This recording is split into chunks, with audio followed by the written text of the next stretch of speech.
Hello guys, and welcome back to another episode of The Last Game Hunter, and today we're actually going to repair a Sega CD no power issue. Now this is very common on this model right here, and unfortunately you could just plug in your Genesis, forget to leave the power on, and pow, you blow the board, which is an on-board fuse system, which isn't actually changeable. So what we're going to do today is we're going to bypass that. We're going to add our own fuse system, so if this happens in the future, it can be easily changed by just changing the fuse. Which is what I think should have been done from the beginning, but I guess they didn't realize that people would plug things in while they're powered on and blow the board. Sit back, relax, let me take this apart, show you guys how to fix this. So if you have one or you picked one up at a yard sale or something, doesn't seem to power up, trust me, it's not that hard of a fix. It just takes a little bit of time, a bit of soldering, a little know-how.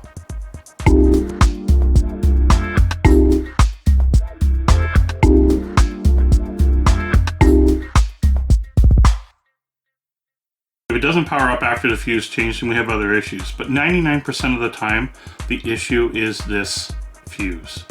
So I recommend putting a cloth down because in this case, this unit's actually in amazing condition. Like, this customer's thing is amazing. And yeah, this one's not mine. I do have one to change, but I figured I'd do the video on one that I need to do now. So let's get this apart.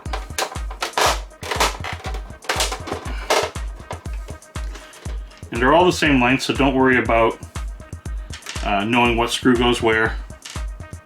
One nice thing about these older products is they stay pretty conventional. So now all the screws are removed. We should be able to just remove this piece here. Off we go.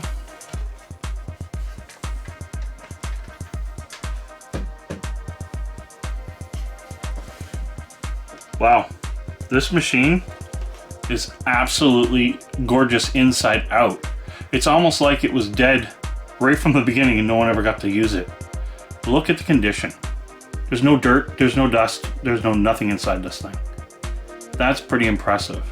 So now what we need to do, of course, is we need to take off this shield.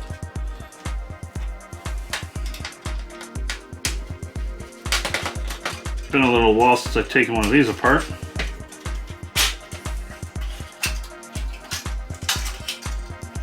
Just gonna leave the screws in. And again, you don't worry about it because the screws that are actually in here are actually the same size screws still. Actually, I'll just take them out.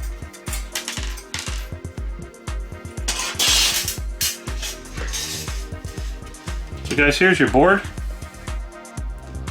This is the internals here of a Sega CD. You get to see it firsthand. This is a special look preview just for you guys. Look how clean this is. I cannot believe how clean this is. Now for the motherboard, it's literally 2 screws. They're both on each side of the slot, and that's it. The board will will pull out just by tipping it up like this and coming away from the RCAs, so you're not trying to wrench or have trouble getting it out the other way. So what we need to do now is we need to unplug this cable, and I do need to take this off, and that's why I know that it was never tampered with before.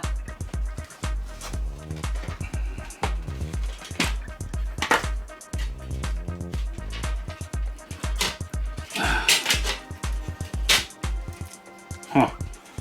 That tape was on there like glue. So now we need to remove the power light so we don't rip the wires out. Now that one's shorter. So you can remember that screw is shorter, but so far it's the only screw.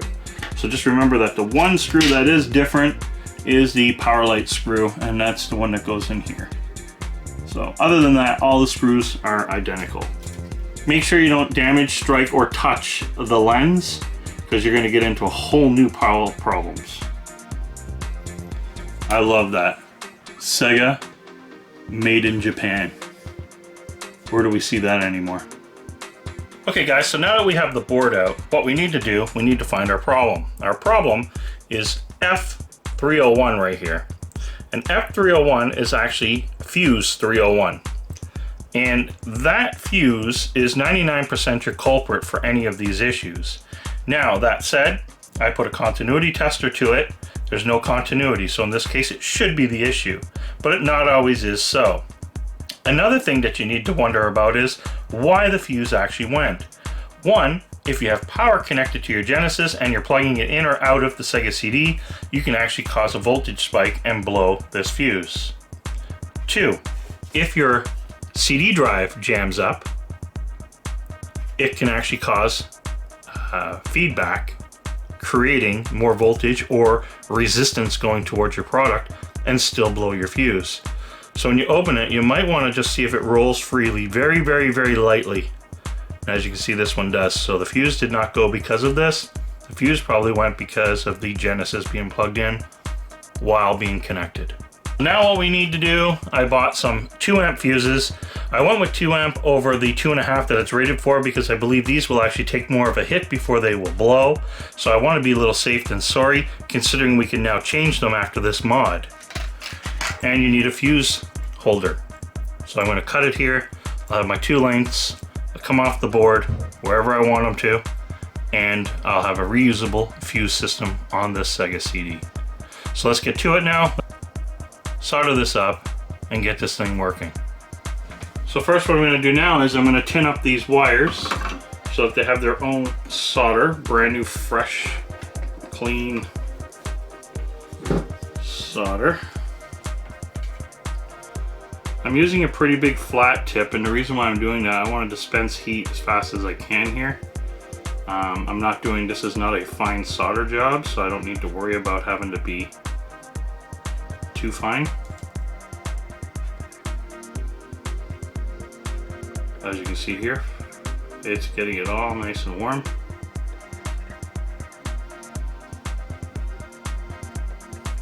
Sorry guys, I keep forgetting to turn the fan off, and it's brutal because it gets warm in here, especially when I'm doing this kind of stuff.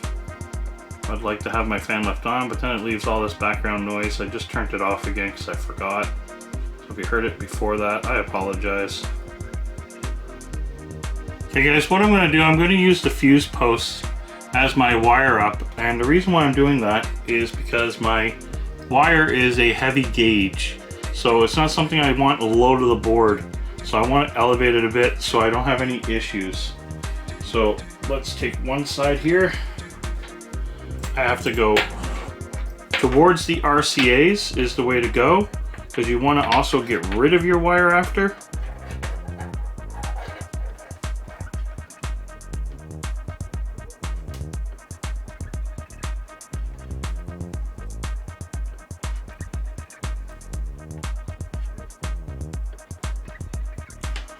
That is hot. Okay guys, so there you have it. I have the soldering done here. I'll shave that down a little bit, but this is now connected as one replaceable fuse system. And let's see if this unit powers up. Now with the board bolted in and everything mounted, there's my fuse system from here on.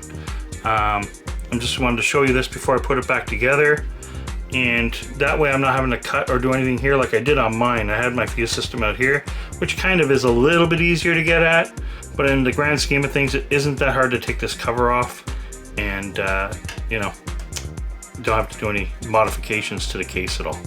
Such a pain not having magnetic screws, or I should say maybe even the magnetic screwdriver is the issue. I don't know. These screws are not being my friend. Guys, now for the moment of truth. We have everything done. We're gonna power this up now, and I hope this starts reading a disc, that this light starts coming on. Let's give it a try.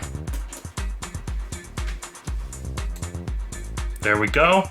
So we now have power to the CD. It's now reading, which is exactly everything I've been hoping for. And guys, don't be afraid to pick these up at a yard sale or someone's selling one and it says that it's dead and does not work. For about $10 in parts, some know-how, and a bit of skill, you'll have it back up and running like new. Thanks for watching this Fix It video. Till next time, thank you. Game over.